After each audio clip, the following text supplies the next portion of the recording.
이제 첫 번째로 전도 사역을 잘 마친 바울과 바나바 전도팀이 이제 다시 이 수리아 안디옥으로 돌아와서 아름다운 교제를 나누고 또 충분한 쉼을 나누고 있는 상황이었습니다. 제법 오랜 시간, 지난번에 14장 마지막 절에 보니까 함께 오래 있었다 그렇게 되어졌죠. 제법 여유 있게 이제 쉼 또 평안을 누리고 있는 그런 상황입니다. 이제 그런데 오늘 뜻하지 않은 어떤 사람들이 등장을 합니다. 1절에 보시면 어떤 사람들이 유대로부터 내려와서 형제들을 가르치되 너희가 모세의 법대로 할례를 받지 아니하면 능히 구원을 받지 못하리라. 여기 지금 1절에 나오는 어떤 사람들은 5절에 보면 바리새파 중에 어떤 믿는 사람들 그렇게 표현이 되어져 있습니다.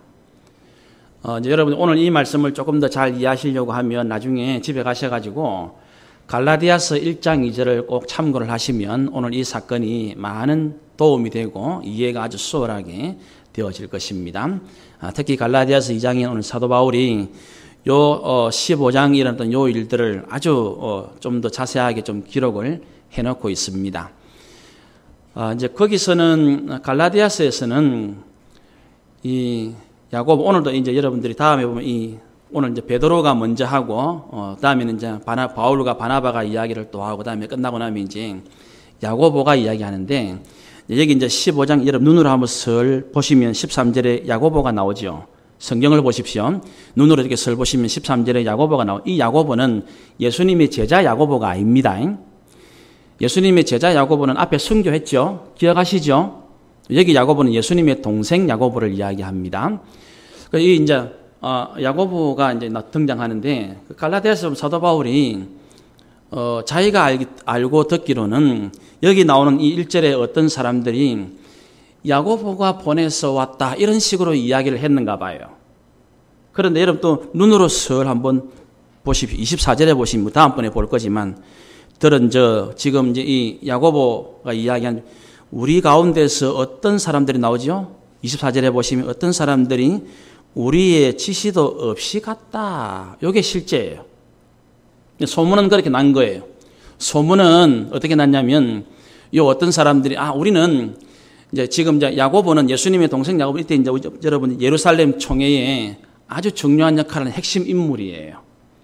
이제 베드로는 오늘 등장하지만 베드로는 사도의 대표고 이제 야고보는 장로의 대표로 등장을 합니다.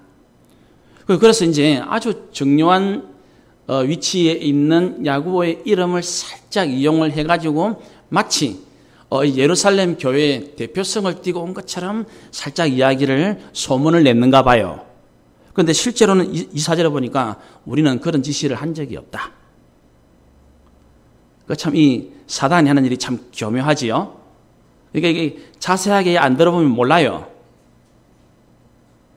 그래서 어쨌든 이제 여기 지금 1절에 다시 유대로부터 내려왔다. 내려왔다는 표현은 항상 예루살렘이 위에 있어서 예루살렘으로부터 어디를 가면 전부 내려간다고 표현을 합니다. 위치적으로는 이제 위에지만은 수리아 안디옥이 훨씬 위에 있거든요. 예루살렘보다 훨씬 위에 있어요. 한 400-500km 정도 위에 있습니다. 성경에서는 표현이 이제 예루살렘이 중심이기 때문에 예루살렘에서 움직이면 내려간다 이런 표현을 이건 이제 지리적인 위치를 두고 이야기하는 겁니다. 그 지도상의 위치를 이야기하는 것이 아니고 어쨌든 어떤 사람들이 5절에 보니까 그 중에 유대인 전부가 아니고 한 부분 바리새파 중에도 몇몇 그 어떤 믿는 사람들 이 사람들이 뭐라고 이야기하냐면 1절에 다시 너희가 모세의 법대로 할례를 받지 아니하면 능히 구원을 받지 못한다. 이제 유대인들에게 이제 할례나 모세의 법이 굉장히 중요하지요. 율법이. 특히 이제 여기 나오는 이 바리새파는 그 율법 때문에 존재하는 분파라 해도 말이 과언이 아니에요. 그 율법을 사수하기 위해서 지금도 이제 이스라엘에 간 바리새파들이 여러분 텔레비 보면 이스라엘 나오면은 왜 바리새인들 복장 알죠? 까만색 옷을 입고 까만색 모자 이래 쓰고 여기 이제 수를 이렇게 달고 이렇게 움직이는 사람들 봤죠? 그 사람 지금도 바리새인들이에요. 보통 지금도 한 집에 자녀를 많이 낳습니다. 왜냐하면 바리새인들은 정부에서 자녀 지원금 다 내주거든요. 돈 걱정이 없어. 아이를 키우는데. 그러니까 뭐 보통 자녀가 뭐 5명, 7명, 지금도 뭐 그렇게 많이 낳아요. 뭐 그런 사람들이 율법 때문에 존재합니다. 율법을 지키기 위해 율법을 사수하는. 여기 지금 1절에 나오는 이 모세의 법이라 말할 때는 법은 조금 강하게 세게 번역이 된 것이고 우리식으로 표현하면 관습 또는 습관 정도로 해석하는 게 훨씬 좋아요. 모세의 법이라 말할 때 우리가 흔히 생각하는 율법이라는 강한 의도가 아닙니다. 여기서 말하는 이 법은 관습. 이제는 왜냐하면 이 할례라는 것이 구약에서는 의미가 아주 강했지만은 이제 우리 구주 예수 그리스도께서 십자가에 죽으시고 부활하심으로 이제는 모든 율법이 완성이 되어졌습니다. 그렇죠? 예수님이 십자가에 죽으시고 부활하심으로 이제는 모든 구약이 모든 율법이 다 완성이. 이제는 예수님 이후에는 오직 예수님을 믿음으로만 구원을 받는 거예요. 다른 길은 없습니다. 그래서 이제 그것이 이제 앞에 10장부터 시작되었던 고넬료 집안에 베드로가 가서 이방인이 구원받는 거죠. 이방인이 지금까지 계속 이제 오직 믿음으로만. 이방인이 구원받는 사건에는 할례를 전격적으로 완전히 대체하는 세례만 등장하지 유대의 할례는 나오지 않습니다. 아무도 이방인들 중에는 할례를 안 받아요. 그렇게 지금 14장까지 쭉 진행이 되어 왔단 말입니다. 그런데 오늘 갑자기 느닷없이 어떤 바리새파 사람들이 예수를 믿었지만 그래서 구원을 받았지만은 할례도 받아야 된다. 할례를 안 받으면 뭐를 못 받는다고요? 구원을 못 받는다. 이게 굉장히 교묘하고 굉장히 위험하고 굉장한 도전이고 충격적인 말이에요. 이걸 여러분들 한번 잘 풀어서 한번 생각을 잘 해보시고 오늘 이 본문은 우리에게 아주 던져주는 도전들이 너무나 현실적이고 직접적이에요. 한번 잘 들어보세요. 여러분 이제 예수를 믿었죠. 예수를 믿고 나면 이왕에 예수도 잘 믿는 김에 할례도 같이 받으면 좋은 게 좋다고 금상첨화라고 다다익선이라고 그렇죠? 이제 이왕 예수를 믿어서 구원받았으니까 할례까지 받아서 유대인처럼 된다면 더 좋은 일이겠죠. 그죠? 그래서 우리가 겉으로 딱 보기에는 저 이방인이 여기 지금 1절에 나오는 어떤 사람들은 바리새파 중에 유대인들이고 유대로부터 내려와서 형제들, 이 형제들은 지금 이 수리아 안디옥에 있는 이방인들을 말해요. 이방인들. 그 이방인들을 가르치면서 하는 말이 너희가 이방인들입니다. 이방인들은 이제 예수를 믿었나? 그럼 예수를 믿고 난 다음에는 모세의 관습대로 습관대로 할례를 받으세요. 할례를 받아야 그게 진짜 구원받는 길입니다. 이렇게 말한다는 거예요. 우리식으로 하면 굉장히 이게 매력적인 이야기입니다. 아이고 이제 예수 믿었습니까? 이제는 여기다가 뭔가를 좀 첨가를 좀 하세요.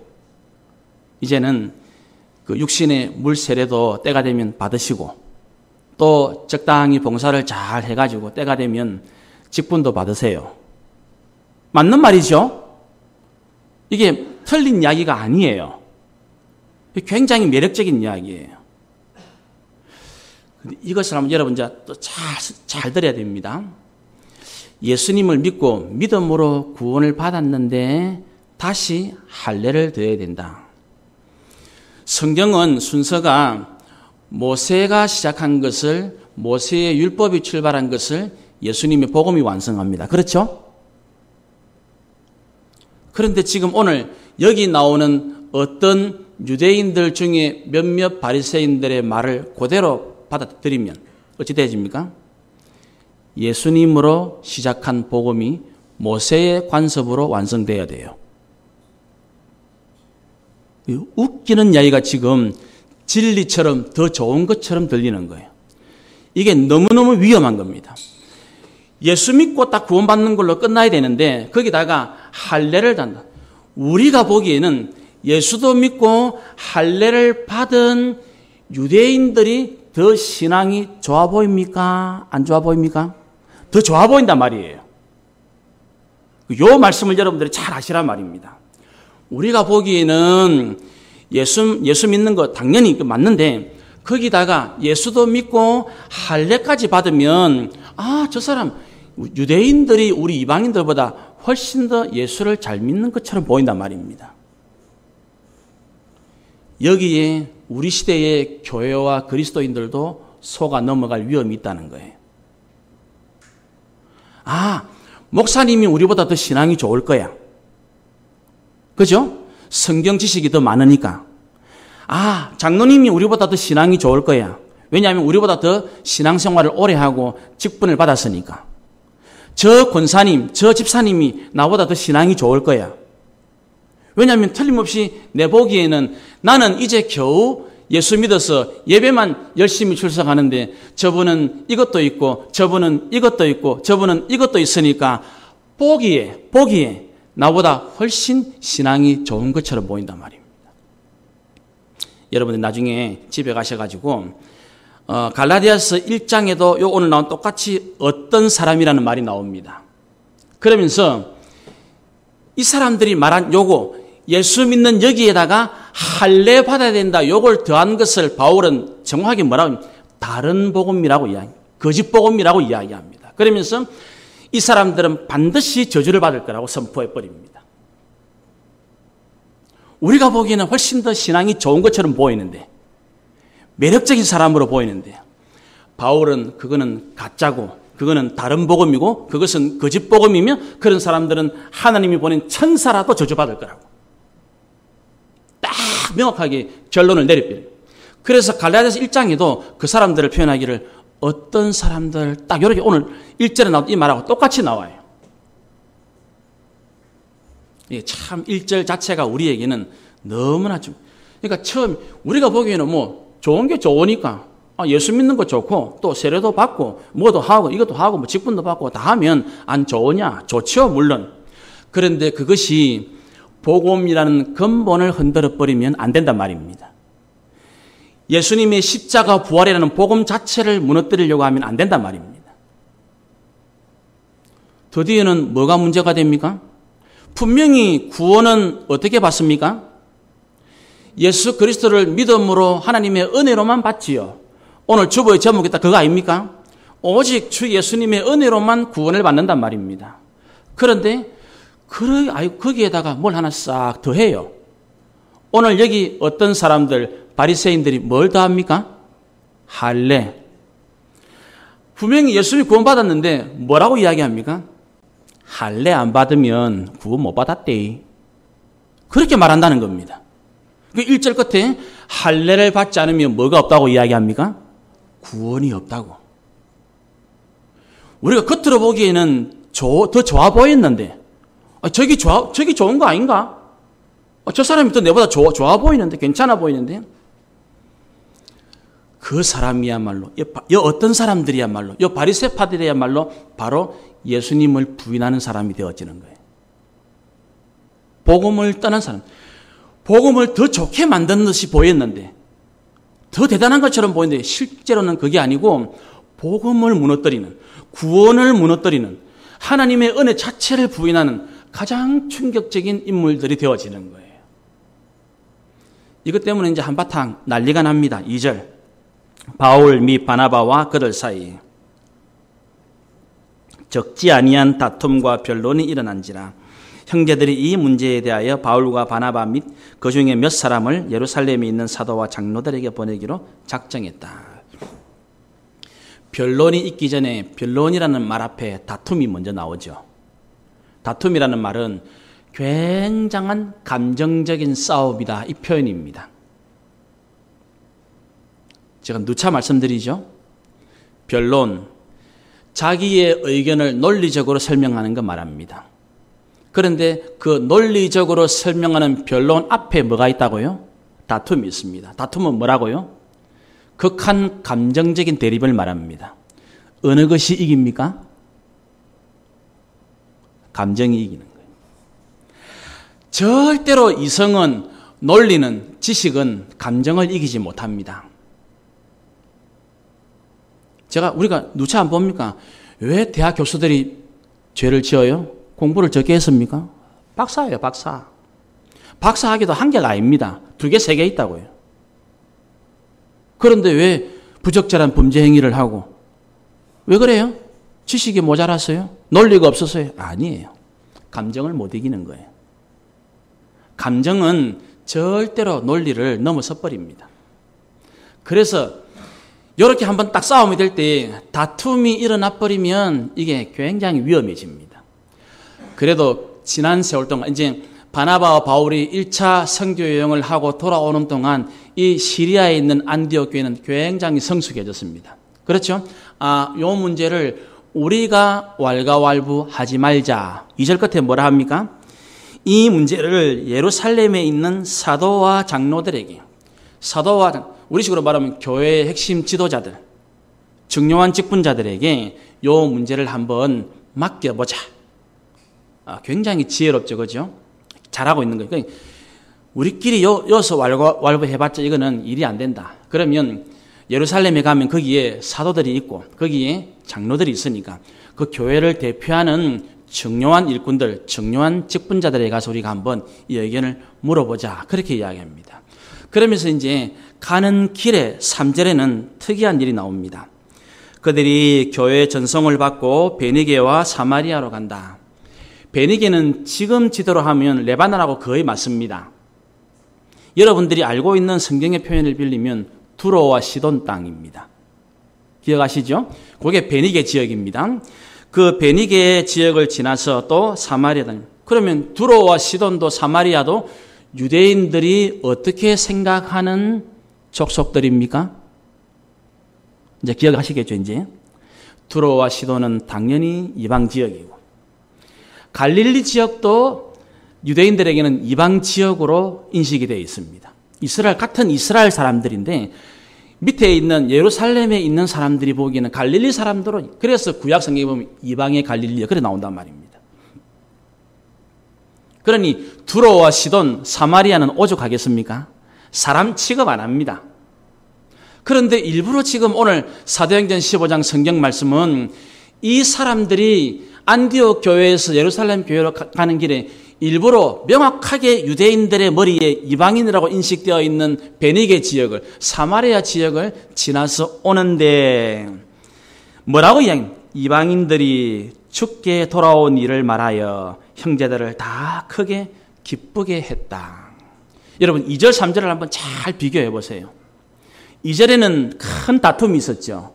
3절에는 큰 기쁨이 있죠. 왜 그랬을까요? 무엇 때문에 이런 차이가 벌어질까요? 명확합니다. 2절에 어떤 사람들, 바리새파 중에 일부분은 자기 견해만 이야기합니다. 내 고집만 이야기하면 다툼이 일어납니다. 그런데 예수님 이야기하면 기뻐합니다. 복음을 이야기하면, 구원을 이야기하면, 예수님 이야기하면 도저히 이 예수님하고 안 맞을 것 같은 사람, 베니게 사람, 사마리아 사람도 기뻐하고 좋아한단 말입니다. 희한하죠. 우리도 이런 경험들이 있죠. 이제 만나서 찻집에서 이야기하는데 내 자랑, 자식 자랑하고 나면 이야기 다 하고는 좀 쑥스럽지요. 같은 거예요. 그런데 예수님 이야기하면, 하나님 이야기하면, 성경 이야기하면 은혜를 받죠. 그 희한하죠. 내가 똑같은 이야기하는데 내 자랑하고 내 자식 자랑하고 남편 자랑하고 이러면은 쑥스러워요. 부끄럽고. 그런데 거기에서 예수님 이야기하고 하나님 이야기하고 은혜 이야기하고 성경 말씀 이야기하면 모두가 다 은혜를 받아요. 그거 참 희한해요. 똑같은 일이 지금 2절 3절에 벌어지고 있네요. 2절에 그 어떤 사람들이 자기 의견, 자기 주장만 이야기했더니 큰 다툼이 일어나고 3절에 복음 이야기했더니 예수 이야기했더니 하나님이 하신 성령의 일을 이야기했더니 전부 다 기뻐하는데 큰 기쁨을 누리게 되어졌다. 놀라운 일입니다. 우리의 삶에 큰 기쁨을, 여러분들의 일상 가운데 큰 기쁨을 경험하기를 원합니까? 하나님을 이야기하십시오. 복음을 이야기하십시오. 예수님을 이야기하십시오. 다툼이 일어나고 싸우는 꼴을 보고 싶습니까? 내만 옳다고 말하면 됩니다. 내 주장만 하면 됩니다. 그러면 다툽니다. 그러면 기쁨이 사라집니다. 평안이 사라집니다. 정말 내 가정에서도 내 직장 생활에서도 내 일상 가운데서도 모두가 다 큰 기쁨을 누리는, 큰 감사를 누리는 그런 삶을 살기를 원한다면 그가 비록 베니게에 사는, 사마리아에 사는 내하고 종류가 다르고 내하고 뭔가 안 맞을 것 같은 그런 사람이지만 하나님 이야기를 하십시오. 기뻐하게 되어집니다. 예수님을 이야기하십시오. 성령이 하신 일을 말하십시오. 모두가 다 함께 기뻐하는 놀라운 은혜를 경험하게 되어질 것이란 말입니다. 이제 이 사람들이 이제 가게 되어집니다. 4절. 예루살렘에 도착했습니다. 교회와 사도와 장로들에게 영접을 받고 이제 안디옥 교회에서 온 사람들이 영접을 받습니다. 그러면서 여기에서 딱 그 이야기하죠. 하나님이 자기들과 함께 계셔서 행하신 모든 일을 말합니다. 그러니까 이 예수를 진짜로 믿고 예수님이 주신 진짜 성령을 받은 사람들은 어디를 가든지 하나님이 함께 하신 일을 이야기합니다. 우리가 지금까지 주일, 오전, 오후, 수요일 계속 말씀 배웠지만 이 진정한 하나님의 특징이 뭐냐면 삶의 중심이 자기가 아니에요. 하나님이에요. 예수님이에요. 복음이에요. 그런데 이게 진짜 교회예요. 이게 진짜 성도고. 그러니까 진짜 교회는 어떤 교회냐면 목사가 잘 보이는 교회가 아니에요. 장로가 잘 보이는, 열심히 봉사하는 사람이, 그런 교회는 진짜 교회가 아닙니다. 나를 위해 죽으시고 부활하신 예수님이 제일 잘 보이는 교회가 진짜 교회란 말입니다. 그게 진짜 교회. 마찬가지예요. 진짜 성도는 어떤 성도냐? 그 사람의 헌신, 그 사람의 봉사가 잘 보이는 게 그 사람 속에 있는 예수님이 제일 잘 보이는 성도가 진짜로 바른 성도란 말입니다. 그러니까 또 왔는데 지금 얼마나 먼 길을 왔습니까? 수백 킬로를 달려가지고 안디옥에서부터 베니게를 거쳐 사마리아 거쳐서 예루살렘에 왔으니 아이고 좀 쉽시다. 피곤해가 죽겠네요. 그래 말할 건데 보통. 그런데 만나자마자 인사하자마자 뭐합니까? 하나님이 우리와 함께 계셔서 했던 모든 하나님을 또 이야기하는 거예요. 이게 진정한 예수의 사람들이에요. 그래서 이제 우리 생명나무 교회와 우리 성도님들은 우리 일상 가운데 지금까지도 여러분들이 이제 그렇게 부분적으로 했겠지만 이제는 앞으로는 우리의 삶의 1순위가 가장 먼저 예수님, 하나님이 말해지고 우리의 삶의 중심에 서지는 진짜 믿음, 진짜 성도의 길을 걸어가시기를 바랍니다. 그렇게 되어지는 겁니다. 그랬더니 또 5절에 바리새파 중에 어떤 믿는 사람들이 일어나 말하되 이방인에게 할례를 행하고 모세의 율법을 지키라 명하는 것이 마땅하다. 이제는 예수 믿는 믿음이 복음이면 충분한데 거기에다가 할례, 그것도 모자라서 이제 그 할례에다가 모세의 율법으로 덮어버립니다. 이게 무서운 거예요. 그래서 교회와 성도들이 끊임없이 하나님의 진리의 복음으로 되새김질과 당금질을 하지 않으면 조직이 복음을 덮어버립니다. 교회의 일 프로그램이 예수님을 덮어버려요. 너무 무서운 것입니다. 이제 우리 시대의 전 세계 교회들이 걸어가고 있는 길들이 바로 이런 길들이에요. 처음에는 너무 좋아서, 처음에는 너무 기뻐서 예수밖에 몰랐습니다. 복음밖에 몰랐습니다. 이제는 성경대로, 근데 세월이 조금 갈수록 조직이 예수를 덮는 거예요. 사람이 많아집니다. 사람이 복음을 덮어버리는 거예요. 프로그램이 많아집니다. 프로그램이 주님의 십자가와 부활을 싹 가리는 거예요. 없지 않, 있습니다. 있는데 안 보이는 거예요. 예수님이 있는데 안 보이는 거예요. 복음이 있는데 들리지 않는 거예요. 복음은 저 밑에, 제일 맨바닥 그 위에 할례가 싹 덮어버리고 그 위에 모세의 율법이 덮어버리는 거예요. 그러면 결국은 눈에 보이는 거는 뭐가 보입니까? 율법이 보이는 거예요. 복음이 안 보입니다. 예수님이 안 보입니다. 할례가 보입니다. 그런데 이제 이 일을 가지고 우리가 볼 때는 사실 이거는 의논거리나 토의나 변론거리가 사실은 안 되잖아요. 그죠? 왜냐하면 명확한 거니까. 오직 십자가에 죽으시고 부활하신 예수님을 믿는 믿음으로만, 하나님의 은혜로만 구원받는다는 건 명확한 일이거든. 이거를 뭘 토론하고 뭘 이야기합니까? 그런데 6절 사도와 장로들이 이 일을 의논하려고 모입니다. 그리고 7절에는 많은 토의를 합니다. 잘 보십시오, 여러분.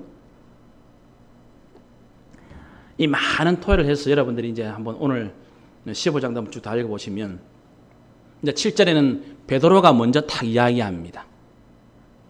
눈으로 보세요. 눈으로 12절에 가면 바나바와 바울이 또 이야기를 합니다.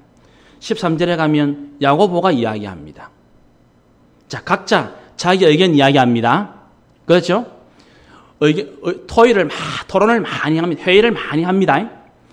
그 회의를 충분히 하고 난 다음에 베드로가 나는 이렇습니다. 바울과 바나바가 우리는 이렇습니다. 야고보가 나는 이렇습니다. 요래했습니다. 사람의 결론일까요? 하나님의 결론일까요?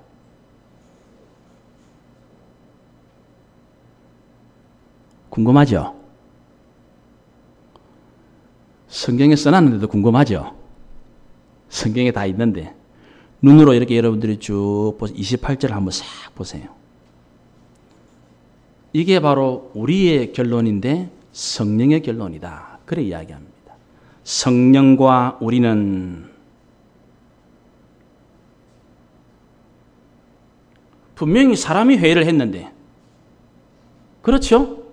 그리고 베드로는 내 의견은 이렇습니다. 바울과 바나바는 내 의견은 이렇습니다. 야고보는 나는 이렇습니다. 그랬는데 성경은 뭐라고 하냐면 바로 이런 사도와 장로들, 교회 중직자들이 내린 결론이 성령님의 결론이다. 왜 그럴까요? 바로 그런 거예요. 여기에 모인 사도와 장로들이 바로 하나님께서 세우신 사람들이에요. 같은 성령을 받은 사람들이에요.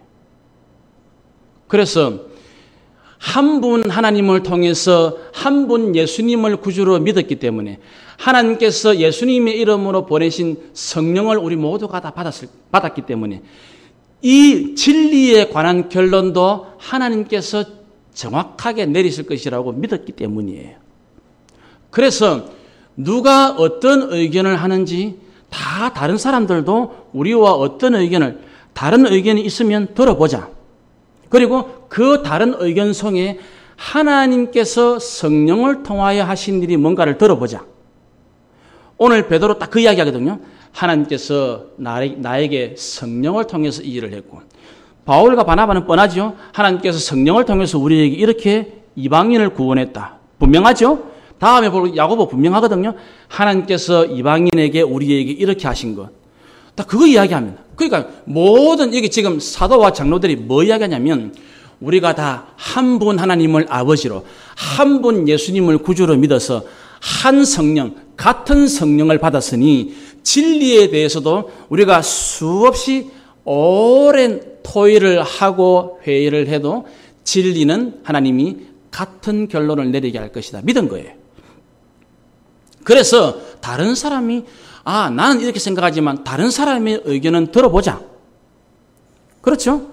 저 사람은 어떻게 생각하는지, 이 사람은 어떻게 생각하는지 그걸 다 들어보니 이 사람도 하나님께서 성령을 통해서 이렇게 일하시고 이 사람도 말을 들어보니 하나님께서 이 사람을 통해서 이렇게 일하시는구나. 그래서 성경은 놀랍게도 야고보 장로님이 딱 결론을 내리기를 우리가 이렇게 지금 의논을 하고 열심히 회의를 한 결과 우리의 결론이 바로 성령님의 결론입니다. 땅땅땅 그래 난 거예요. 이것입니다. 그래서 우리는 대부분 어떤 경우에는 흔히 우리가 무슨 좀 다른 데에 잘 보면 믿음이라는 것을, 하나님의 뜻이라는 것은 오해하는 사람들이 있어요. 하나님은 어떤 결정을 내리실 때에 사람을 무시하지 않습니다. 무시하기는 오히려 하나님은 하나님의 사람들을 통해서 일하신다니까요. 그걸 잘못 생각하고 오해하는 사람들이 굉장히 많아요. 하나님은 하나님의 사람들을 통해서 놀랍게 일하십니다. 그걸 기억하십시오. 그래서 여러 사람이 의논하고 여러 사람들이 많은 변론을 충분히 다른 사람 이야기를 다. 그래서 우리 한국 사람들이 그 기질적으로 우리 한국 사람들은 한의 민족이에요. 한의 민족이라는 말은 그 한의학에서 말하는 속에 뭐가 많다는 말입니까? 화가 많다는 화가 많다는 말은 경청할 줄을 잘 모른다는 말이에요. 자기 성격을, 자기 감정을 못 이기는 거예요. 그래서 남의 의견을 들으려고 하지 않습니다. 오늘 초대교회는 공식적인 첫 예루살렘 총회에서 모든 사람들의 의견을 충분히 다 듣습니다. 그리고 사람들의 의견을 딱 모아놓고 결론이 이것이 바로 성령님의 결론입니다. 그래서 성령과 우리가 같은 결론입니다. 우리는 전적으로 하나님을 믿고 하나님의 성령께서 우리에게 지금 이렇게 역사하신 걸 다 들었기 때문에 우리가 의논했지만 이거는 하나님의 뜻입니다. 우리가 변론하고 토론했지만 이게 바로 성령님의 뜻입니다. 명확하고 자신 있게 말씀드리는 거예요. 분명하게 여러분들이 잘 깨달으셔야 됩니다. 그래서 하나님께서 우리에게 오늘 이런 장면들을 통해서 교회는 마음껏 토론하고 그 다음에 의견은 하나가 되어지고 이게 교회의 모습이에요. 자유롭게 토론하고 만장일치가 되어지고 다 이야기 다 했는데 실컷 자기 이야기 다 했는데 결론은 우리 전부 다 이래 합시다. 그게 하나님께서 원하시는 교회의 모습이에요. 의견이 다 다릅니다. 이 사람은 이렇게 그렇게 나중에는 다 만장일치가 되어집니다. 그게 예루살렘 총회의 모습이에요. 자, 그러면 맨 먼저 베드로가 뭐라고 하느냐? 7절.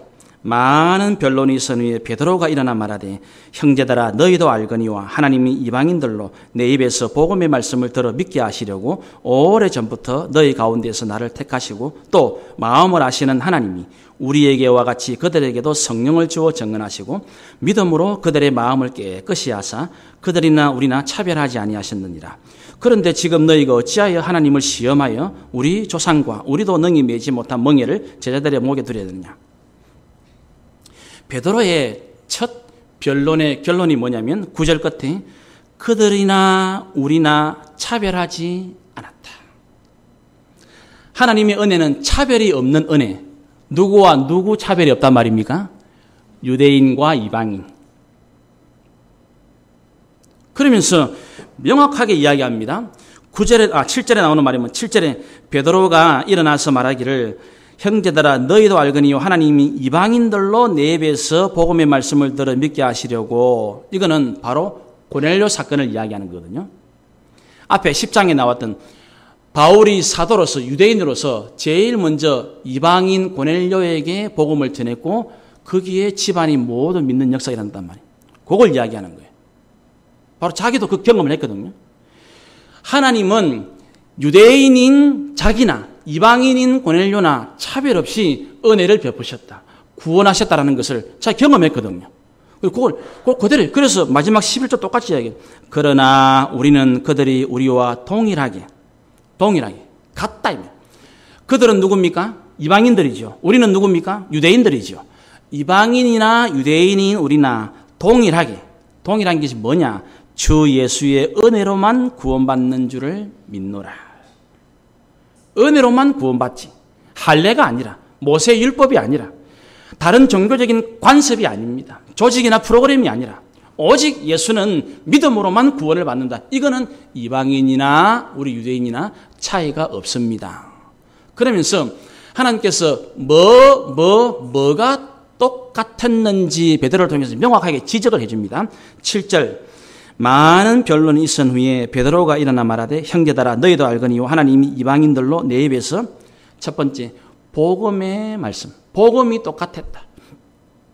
내가 전했으니 그거는 내가 하나님의 말씀을 전했는데 내가 전한 것을 이방인 고넬료 식구들이 다 들었으니까 같다 이 말이에요. 같다. 뭐가 같았다고요? 복음이 같았단 말이에요. 같은 복음을 들었으니 어찌 이방인과 유대인이 다를 수 있느냐. 다른 복음이 될 수가 없다라는 것이에요. 8절 또 마음을 아시는 하나님이 우리에게와 같이 그들에게도 뭘 주셨다고요? 성령을. 오순절에 베드로, 유대인 베드로가 받은 그 성령이 바로 이방인 고넬료가 받은 성령과 같았단 말입니다. 복음이 같으니 성령이 다르겠습니까? 당연히 같단 말입니다.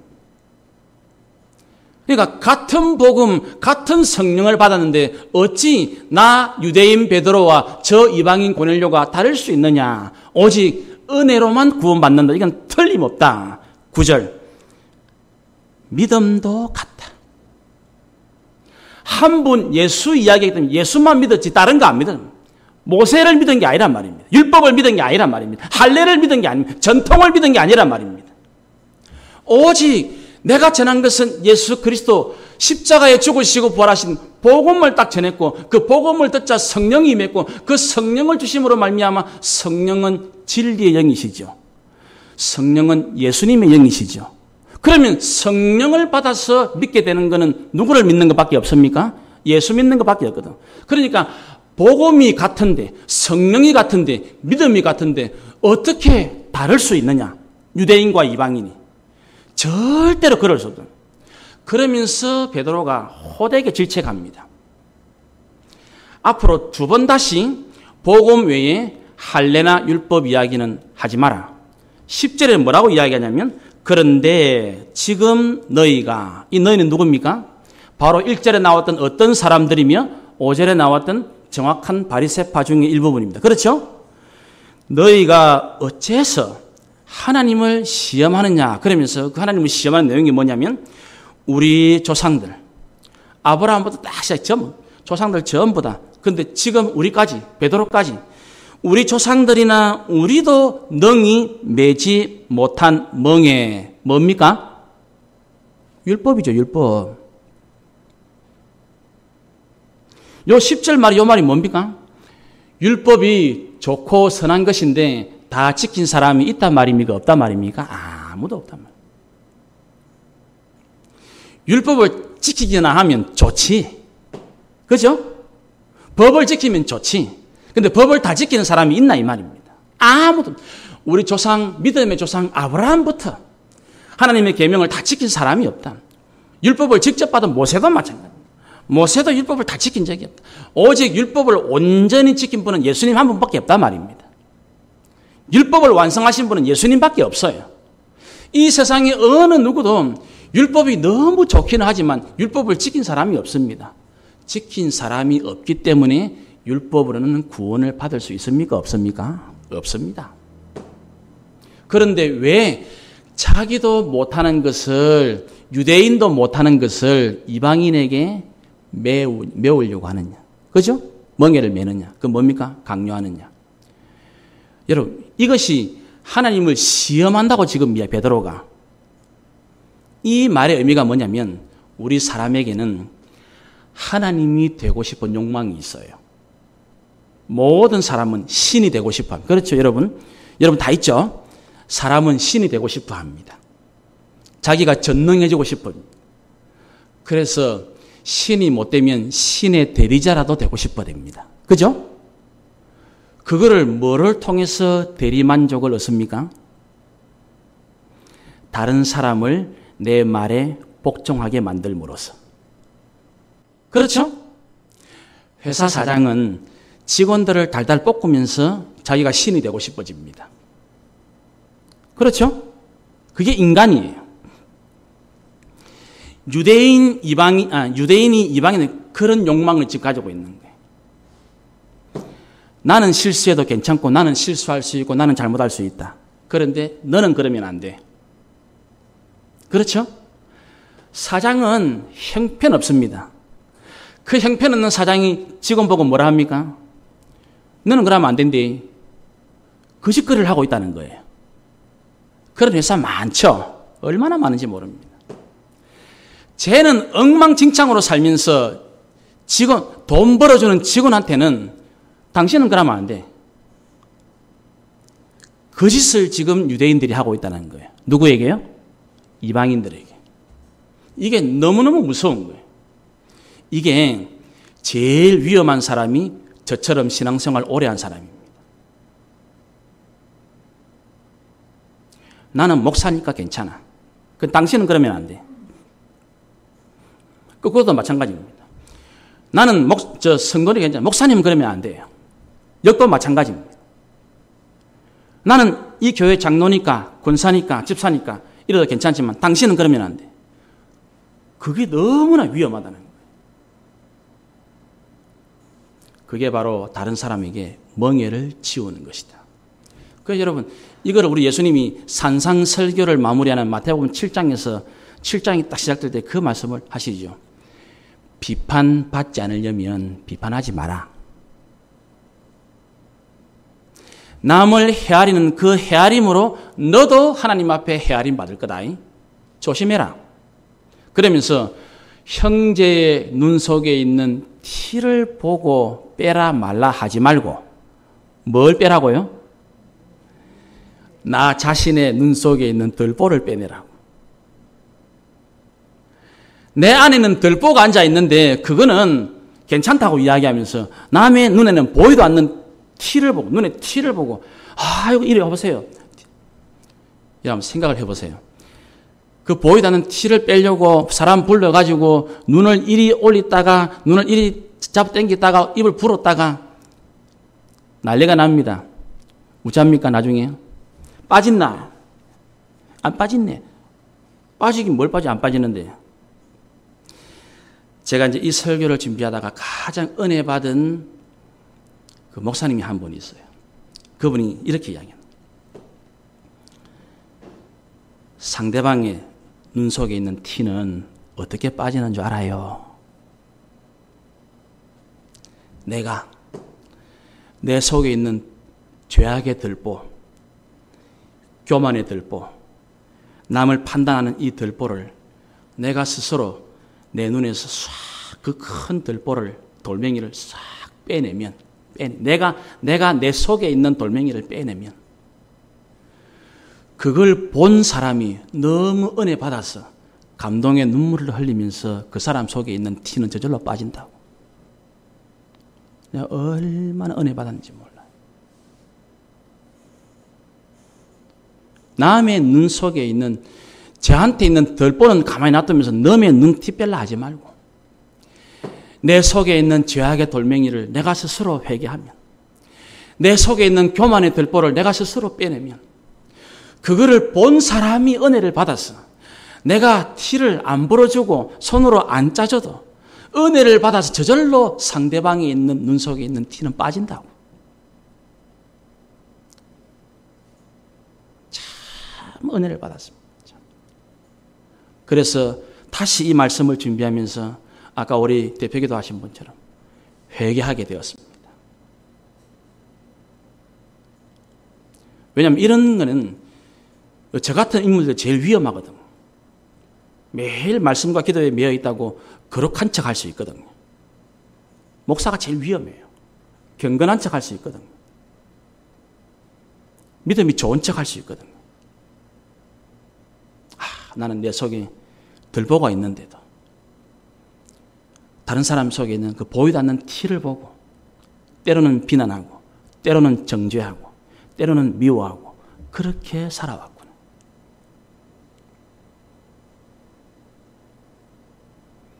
그러면서 결론을 딱 11절에 이렇게 말합니다. 우리는 그들이 이방인이 우리와 유대인과 동일하게 주 예수의 은혜로 구원받는 줄을 믿노라. 모든 것은 우리 모두에게 남녀, 노소, 환경, 처지, 여건 불문하고 하나님의 은혜는 우리 모두에게 똑같습니다. 이 같은 하나님의 은혜가 임하시기를 바랍니다. 은혜만 임하면 우리는 큰 기쁨을 누리게 되어집니다. 은혜를 못 받고 은혜 말고 다른 거 붙들기 시작하면 안 됩니다. 내 경험, 내 직분, 내 신앙 연륜, 그거 들고 나와가지고 당신 내가 보니까 그러면 안 됩니다. 이래야 됩니다. 그러는 순간 다툼이 일어납니다. 그러는 순간 부흥은 멈추게 되어집니다. 지금 1차 전도 얼마나 큰 고난 속에서도 놀라운 이방인들이 회개하고 돌아왔습니까? 그런데 바로 이 다툼 때문에 지금 잠시 부흥이 중단되고 있잖아요. 큰일 납니다. 내가 가지고 있는 경험이나 종교적인 것들을, 프로그램적인 것들, 조직적인 것들을, 관습적인 것들을 남에게 들이대지 마십시오. 오직 은혜만 말하십시오. 오직 예수님만 이야기하십시오. 오직 복음을 이야기하십시오. 살아납니다. 기쁨이 일어납니다. 새롭게 되어집니다. 참, 그래서 오늘 이 말씀을 우리의 마음에 깊이 새기면서 우리 모든 성도들에게도, 우리 모든 사람들에게도 오직 가장 중요한 것은 하나님의 은혜이구나. 예수 그리스도 복음이구나. 십자가의 부활이구나. 이거를 내 마음속에 가득 채워서 이제는 우리 교회 또 우리 성도들이 절대로 율법에, 할례에, 종교적인 전통에, 내 경험에 매이지 말고 오직 은혜에, 예수님의 복음에 사로잡혀서 다시 부흥을 향해서, 다시 기쁨을 향해서 나아가는 모든 성도님들 되시기를 주님의 이름으로 축원합니다.